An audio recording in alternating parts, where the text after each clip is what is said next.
Praise the lord. ఈ దిన దేవుని వాగ్దానము. యెహోవా సెలవిచ్చినదేమనగా, నీవు అరణ్యములోను విత్తనములు వేయదగని దేశములోను నన్ను వెంబడించుచు నీ యవన కాలములో నీవు చూపిన అనురాగమును నీ వైవాహిక ప్రేమను నేను జ్ఞాపకము చేసుకొనుచున్నాను. ఇర్మియా గ్రంథము 2వ అధ్యాయము 2వ వచనము. ఒకప్పుడు నీకు ప్రభుపై నుండిన ప్రేమ ఇప్పుడు నీలో లేదని నీవు దుఃఖించుచున్నావా? ఒకప్పుడు ఆయన తోటి నీ సహవాసము కేవలము ఒక జ్ఞాపకముగా మిగిలిపోయి ఉందా? ఏదో ఒక పాపం లేదా బలహీనత లేదా నీ సొంత ఉద్దేశాలు నీ మొదటి ప్రేమను నీకు దూరం చేశాయా? అయితే నీ ఒక వెనుకబడిన విశ్వాసివి. ఈ స్థితి నుండి ఇంకా నీవెప్పటికీ బయటపడలేవని నీవు చింతపడవద్దు. ఇంకా నీకేమాత్రము నిరీక్షణ లేదని, నీవు కేవలము పూర్తిగా పడిపోయిన స్థితిలో ఉన్నావని నీవు దుఃఖించవద్దు. నీ యవ్వనంలో లేదా నీవు మొదట రక్షింపబడినప్పుడు నీవు ఆయనపై చూపించిన ప్రేమను ఆయనకు ఇంకా జ్ఞాపకమే. ఆ ప్రారంభ దినాలలో నీవు చేసిన ప్రమాణాలు, నీవు ఆయనతో గడిపిన మధురమైన క్షణాలు ఆయనకు ఇంకా జ్ఞాపకమే.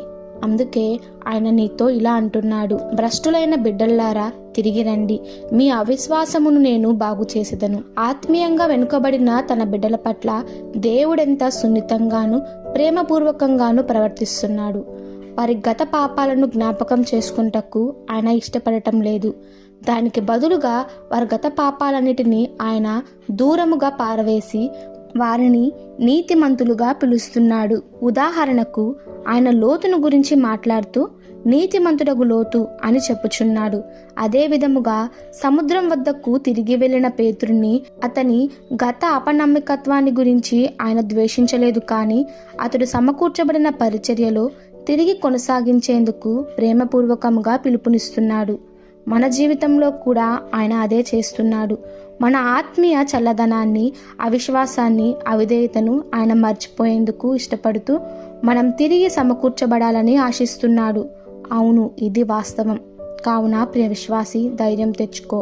నీవు నన్ను పూర్తిగా మర్చిపోయావు, నీ తలంపులలో నుండి నన్ను పూర్తిగా విడిచిపెట్టేశావు, కానీ నేనే మాత్రము నిన్ను మరువలేదు.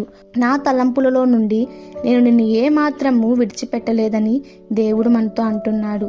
నీ యవ్వన కాలంలో నీవు చేసిన అనురాగమును, నీవు రక్షింపబడినప్పుడు నాపై చూపిన ప్రేమను నేను జ్ఞాపకము చేసుకొనుచున్నాను ఆయన మనతో అంటున్నాడు.